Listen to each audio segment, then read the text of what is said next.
Ku tersayang, ku tercinta, tanpamu apa jadinya aku? Tak bisa baca tulis, mengerti banyak hal, guruku terima kasihku.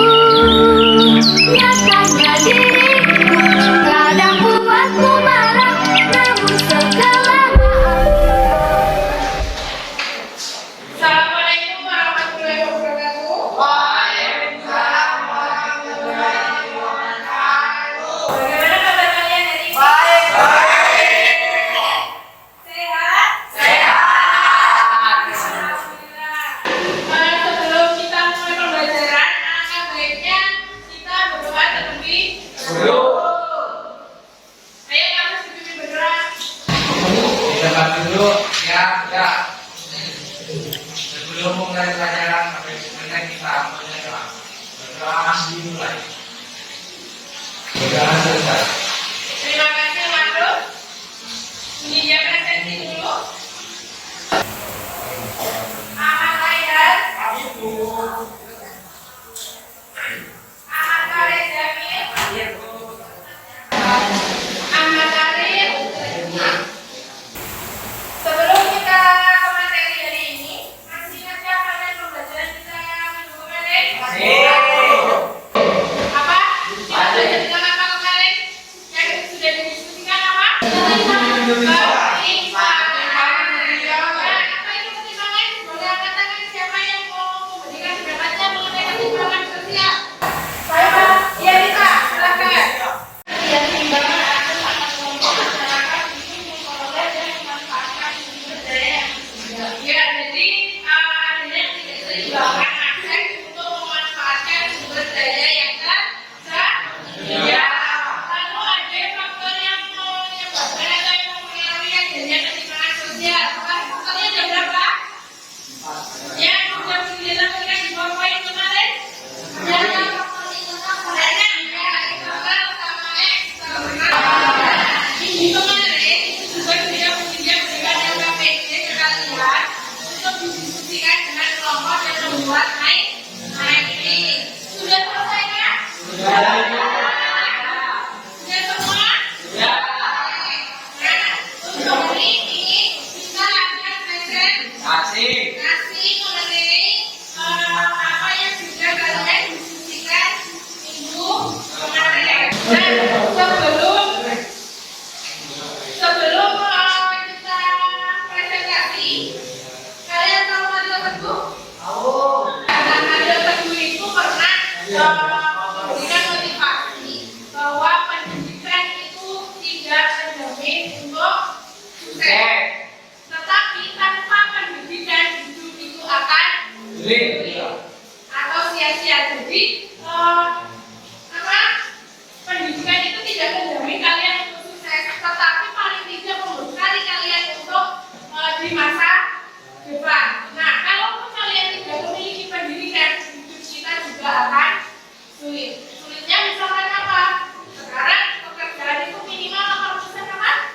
Nah, itulah gunanya kita untuk belajar. Jadi semampu kalian usahakan pendidikan itu nomor 1. Jadi nanti kalian mempresentasikan itu, silahkan maju kelompoknya. Yang lain tolong mencatat apa yang kelompok maju yang presentasi ya.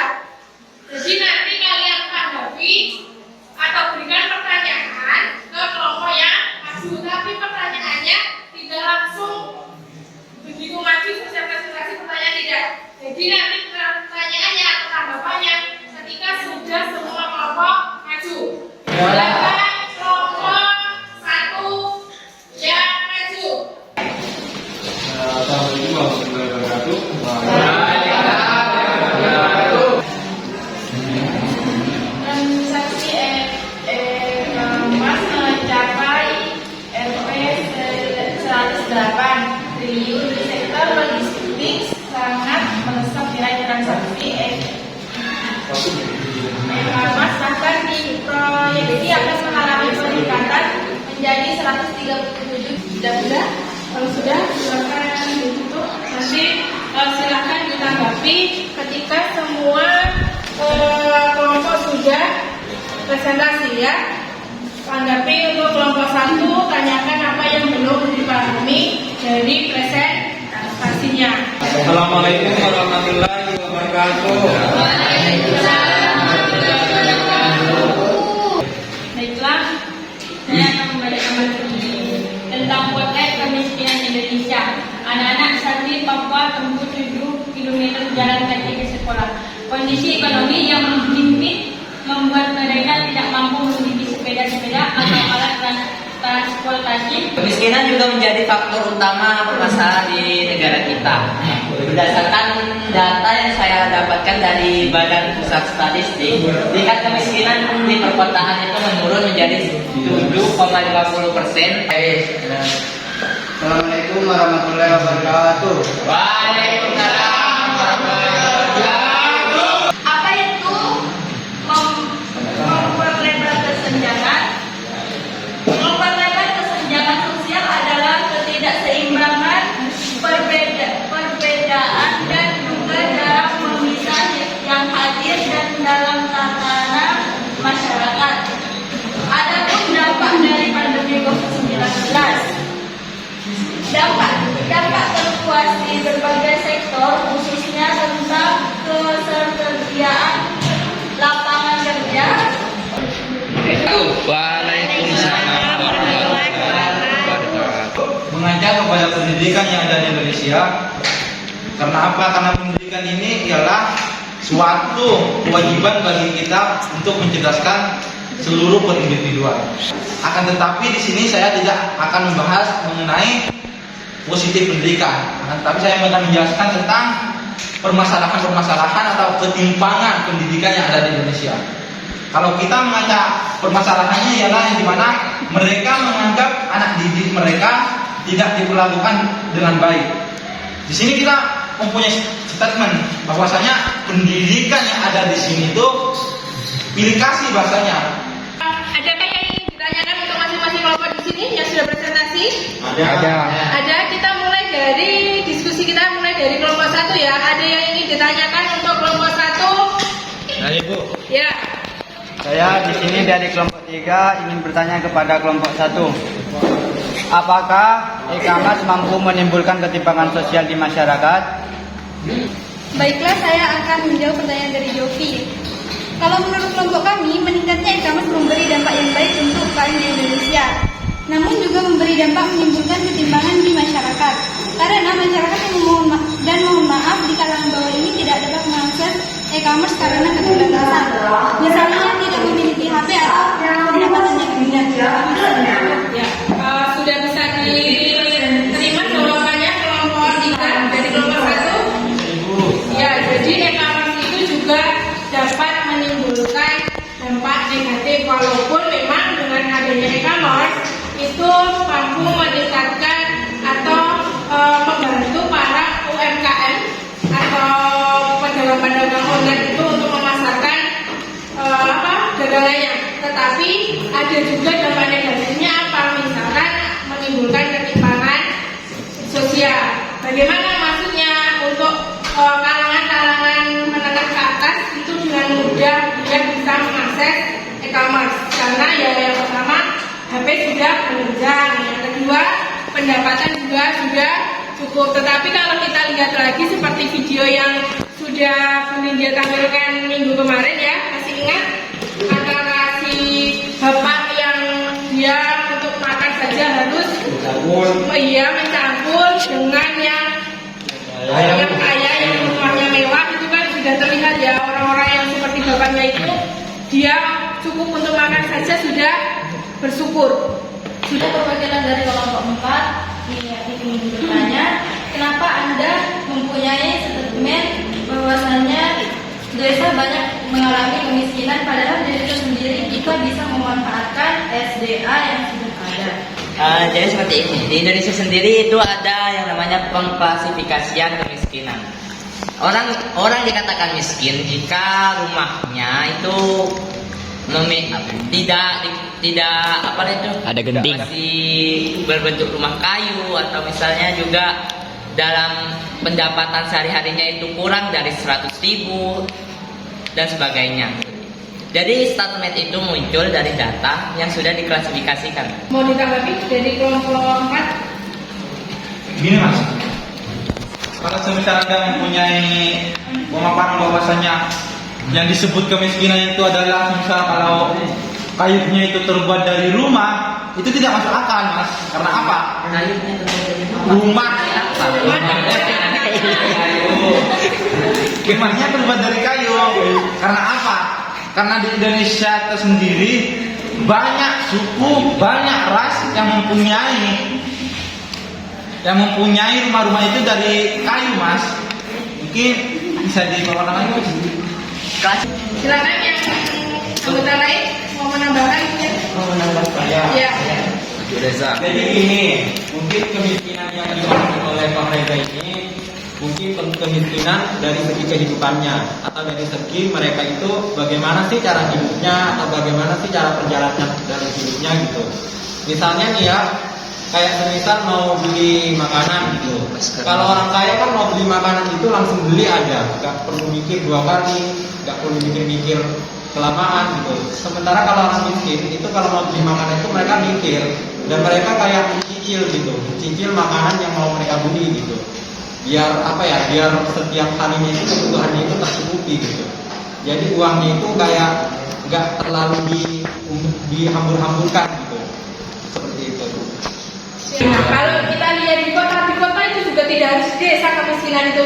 Di kota pun loh juga banyak. Kalau kita ke Jakarta ya, itu kan antara terhitung ketimpangannya. Yang di gedung-gedung tinggi, rumahnya yang di apartemen atau di perumahan elit itu juga banyak. Tapi kalau yang di kemiskinan yang di mana? Di rel kereta api atau di bantaran kali itu rumah-rumahnya itu kan juga potret kemiskinan yang ada di Indonesia. Baiklah, saya akan menanyakan kepada kelompok 3 apa saja kelebihan dan kekurangan yang terjadi di lingkup sosial terhadap eksistensi pekerjaan masyarakat. Itu saja. Hubungannya sama. Terhadap eksistensi pekerjaan masyarakat dengan adanya pandemi COVID-19. Ini saya akan membantu kelompok 3 yang dimana dari pertanyaan kelompok 1, kelompok 2 yang bertanya mengenai kekurangan dan kelebihan pekerjaan di dalam dari eksistensi COVID-19 ya. Eksistensi itu keberadaan Mas sudah tahu. Nah, di sini kita kalau mengaca dalam kekurangannya itu banyak sekali dampak dari kekurangan pekerjaan itu. Contohnya kepada masyarakat kecil, masyarakat yang dimana sumber pendapatannya itu ke bawah, sumber pendapatannya menengah ke bawah. Itu banyak sekali. Misalnya dari pekerjaan mojek, itu kan di saat waktu Covid itu mojek itu dilarang oleh pemerintah mas. Begitu contohnya.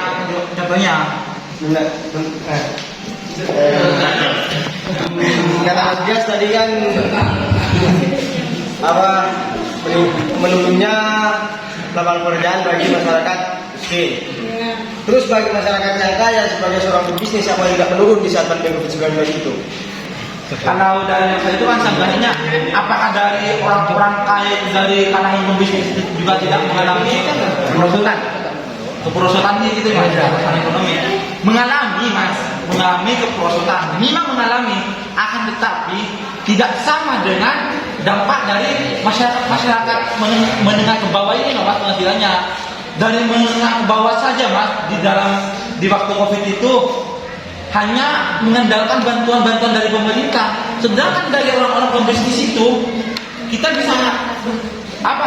bisa mengandalkan dengan penghasilan yang sudah ada.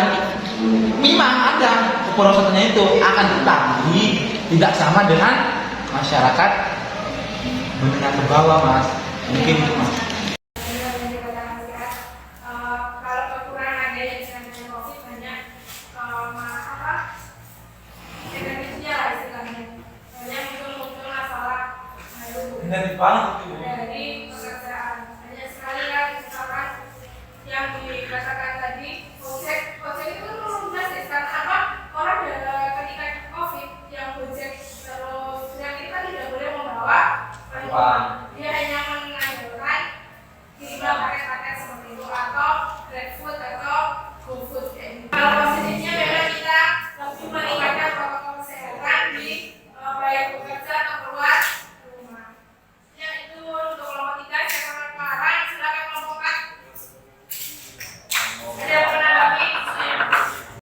warahmatullahi wabarakatuh. Saya ingin menanggapi kelompok 4 yang bagaimana sih perbedaannya antara pendidikan di Kangen ini dengan yang ada di Jawa, misalnya di kota, atau dari Indonesia bagian barat dengan Indonesia yang bagian timur. Bukankah hal itu lebih penting? Seperti itu. Baik Mas, karena Mas Reza itu menanyakan mengenai pendidikan, perbandingan pendidikan antara dari kepulauan, sebenarnya dari kepulauan Kangean sama yang ada di Jawa. Semua pendidikan itu sama saja Mas, tidak ada yang dibanding-bandingkan. Akan tetapi yang menjadi tolak ukurnya itu adalah kemajuan teknologi. Di bagian timur-timur itu ya teknologi atau listrik itu sangat minim Mas, sehingga pendidikan yang sekarang yang dimana basisnya itu sekarang pendidikan itu pakai ini semua Mas, pakai handphone Mas, digital. Karena di timur itu mengakses seluruh itu sangat sulit, yaitu yang menjadi kendalanya itu hanya handphone. Kalau mengajak kepada pembelajarannya itu sama saja Mas. Pemerintah menerapkan kurikulum merdeka, di timur juga menerapkan kurikulum merdeka Mas, sama saja. Nah, saya di Indonesia bagian barat dengan Indonesia yang bagian timur, pendidikan di Indonesia itu tidak merata. Di Indonesia bagian timur misalnya, di sana kita kekurangan buku, sedangkan di Indonesia bagian barat kita dengan mudahnya bisa mengakses buku-buku. Ini saya jawab sekali lagi ya Mas. Nah, kalau mengajak kepada di Papua saja Mas, contohnya Mas, alhamdulillah di Papua sekarang pendidikan itu udah mulai meningkat Mas, udah mulai meningkat. Saya kalau melihat berita-berita pendidikan di Papua itu udah meningkat di timur itu. Ini dia tambahkan ya, memang ada sedikit perbedaan lah, istilahnya ya ketimpangan kalau bisa kita lihat saja di sekolah kita ya. Di sekolah kita, mohon maaf saya bandingkan dengan sekolah saya ya, yang dulu ya. Kalau ketimpangannya bagaimana? Fasilitas yang ada di sekolah kita itu memang berbeda dengan sekolah yang ada di daerah. Pertama, di setiap sekolah biasanya kalau yang di kota itu ada LCD-nya masing-masing dan listrik itu stabil. Kalau kita kemarin kita mau menyalakan proyektor itu kan mati-mati. Itu benar yang dikatakan saya tadi. Listrik saja kita tidak stabil. Kita pembelajaran saja sudah menggunakan HP semua. Ya, contohnya apa? Misalkan Bu Nidia ketika pulang, kalian Bu Nidia memberikan tugas di mana? Di HP kan? Nah, itulah.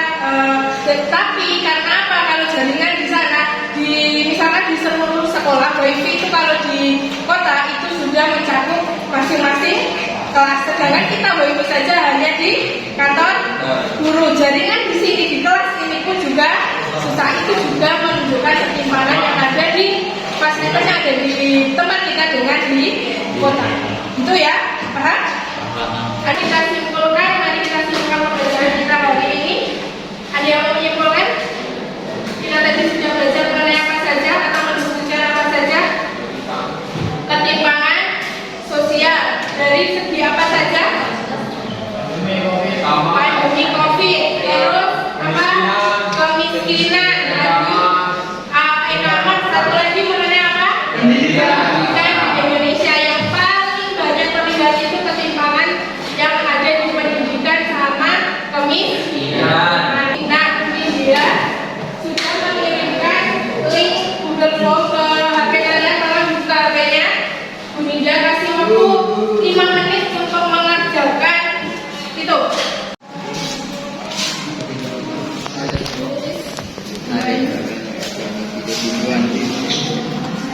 Itu sudah langsung mengeluarkan nilainya. Itu link ya dong.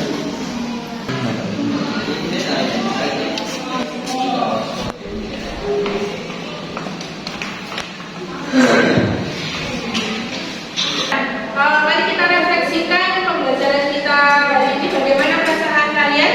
Kurang lama waktunya Bu. Kurang lama karena ya memang waktu zuhur kita lebih cepat dibandingkan daerah lainnya. Terus apa lagi? Apa yang kalian dapat?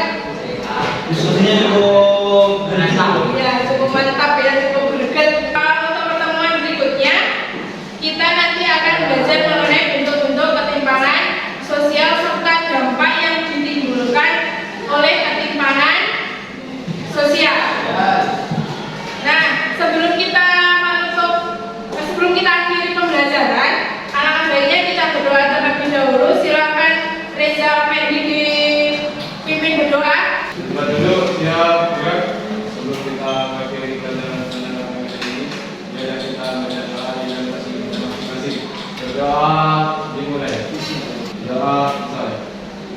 Terima kasih Reza, Bunindia Kiri. Wassalamualaikum warahmatullahi wabarakatuh.